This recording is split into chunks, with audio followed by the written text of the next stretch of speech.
Vamos agora visualizar o código-fonte da tela requisição de compra. Tá? Então aqui no pacote com.t2tirp.compras.cliente eu tenho aqui a classe requisição compra grid. Tá? Então nesta tela nós listamos aí todas as requisições cadastradas no sistema.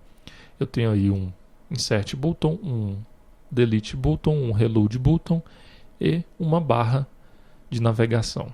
Ok? Todos esses botões aí estão vinculados à grid requisição de compra. Tá? Nessa grid requisição de compra eu tenho os 3 atributos: o tipo de requisição, o requisitante e a data da requisição. O VO que está associado a esta grid é o VO tipo requisição compra. Tá? Aliás, requisição compra VO. Ele está dentro da pasta com.t2tirp.compras.java. Bom, o controller da classe requisição compra grid controller é esta classe aqui, né? É a requisição compra grid controller. Então, a ação do servidor que nós definimos aqui deste controller será a requisição compra grid action, ok? Então, aqui no lado do servidor, no pacote com.t2tirp.compras.servidor, nós temos a classe aí requisição compra grid action, tá? Então, aqui nós temos o nome da requisição compra grid action. E aqui no método execute command nós iremos aqui identificar qual ação que será executada no momento, ok?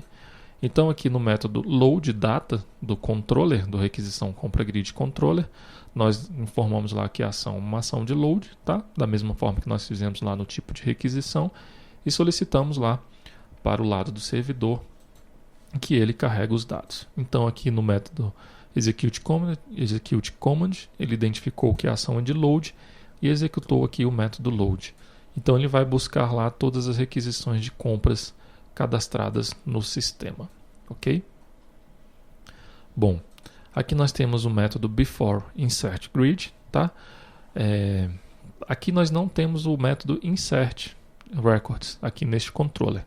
Por quê? Porque ao inserir um registro será aberta uma tela de requisição detalhe. Então o método insert records foi desenvolvido no controller da tela requisição detalhe. Tá? Isso aí nós iremos ver posteriormente. Ok? Então, ao clicar aqui no botão de insert, nós iremos aí abrir a tela requisição compra detalhe. Ok? No método double click, então, quando o usuário clica 2 vezes aqui, dá um clique duplo em algum registro da grid, ele vai executar aqui o método double click do nosso controller, ok? Então, o que ele vai fazer? Ele também vai abrir uma tela requisição compra detalhe, ok? Então, nessa tela requisição compra detalhe, ao executar um clique duplo aqui em algum registro dessa grid, ele vai abrir os detalhes daquela requisição, tá? Então, continuando aqui, nós temos o método delete records. Então,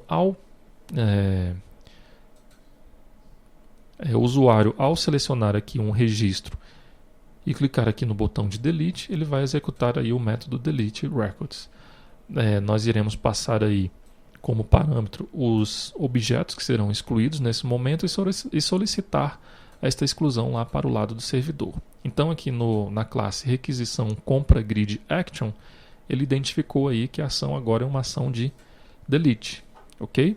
Então primeiramente aqui ele vai buscar os objetos que serão excluídos, tá? Só que para excluir uma requisição de compra,